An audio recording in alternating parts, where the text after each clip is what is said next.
Hey, how's it going, YouTube? My name is Nacho. Happy Halloween, everyone. Nah, not really, because it is a day late. I mean, I'm really late. It's November already. It's actually November 1st. But anyway, I hope you guys had a good time. I hope you guys were safe. I hope you guys used protection. Okay, that's enough of that. Anyway, besides the fact that it was Halloween, we actually got 2 brand new teaser trailers for Resident Evil 7. Yay! What the fuck was that? Now I have to warn you guys, these 2 teaser trailers aren't as action-packed as the last 2. In the last 2 teaser trailers, we had Jack Baker rising up from the dead, literally, as well as a closer look into the healing system. But there's one thing that you guys can be looking forward to from these 2 teaser trailers, and that is that a new area is revealed. So yeah. Yay! Now the first teaser trailer is called Volume 7, A Closer Look, and you'll be seeing why it's called A Closer Look. The teaser starts off with our character walking towards an obviously openable box. Is that a word? Openable? Anyway, as you pick up the box, you could actually see the examining system a little closer here, and you can actually rotate with the L and R sticks, and you can actually hear a clunking noise inside the box. So you can start to speculate what's inside before you actually open it. This is a pretty cool and innovative feature that Resident Evil 7 is bringing to the table, using sound as a mechanism. If you start to rotate the item you're examining just the right amount, you'll be able to see an option pop up to open this box. Now this is the exact same feature we used to see in the original Resident Evil games, where if you just rotated the item just the right amount, you can unlock something within the item you're examining. And it's awesome to see this sort of investigator mode come back. But unfortunately, that does end the teaser right there. But now we have more questions. What's inside the box, guys? Go ahead and comment down below. Guys, what the fuck is inside that box? Honestly, it could be anything. Is that me, Ramon Salazar?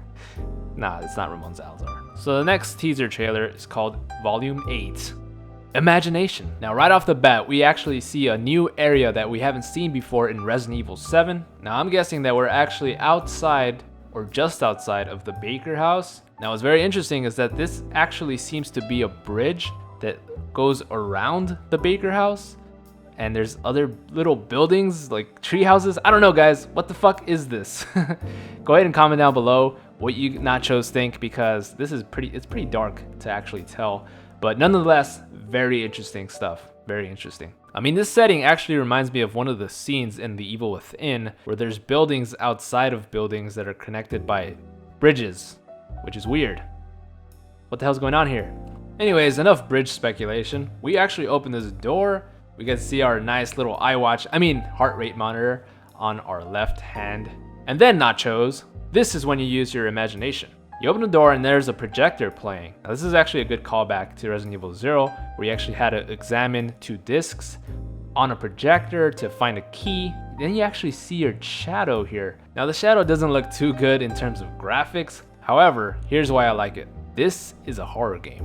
And so this shadow being so stiff looking actually makes the game a little bit more unsettling. Anyways, god damn it, enough shadow speculation. You open up your inventory and then there's the typical knife and the pistol, but just beneath those 2, you see some very strange looking items. Now first up, the player is actually clicking on the straw doll, and in the description it says, "The doll is hard to the touch."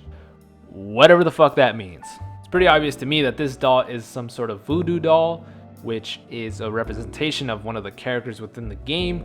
But the fact that the description does say it's hard to the touch, maybe it's easier to break, or it's sensitive in some form, I don't know. When examining the doll in the projector, you see its shadow actually being used as a key to solve this puzzle. Now in this puzzle, there's a portrait of a spider trying to kill this little moth, poor thing.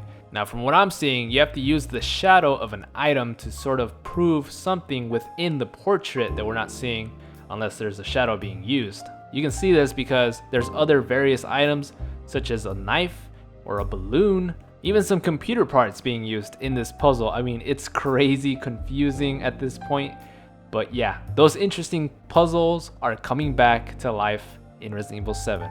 So in conclusion, these 2 teaser, The teaser trailers in general that have been coming out, the short ones, are killing me. Everything that comes out for Resident Evil 7 has been giving me more and more and more anticipation to finally play the damn thing. What Resident Evil gave me the most is a sense of mystery, and I miss that sense of mystery.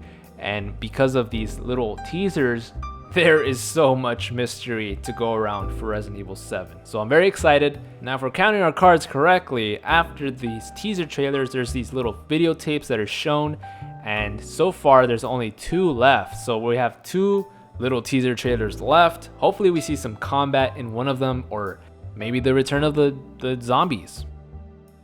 Episode 8. Anyways, Nachos, what did you guys think of these 2 teaser trailers? Be sure to comment down below. I upload Resident Evil videos from Monday through Thursday. There's a bunch of Resident Evil content on my channel, so if you haven't already, be sure to check it out. Don't forget to subscribe and like to join the Nachos today. Thanks so much for the support, everyone, and as always, stay single.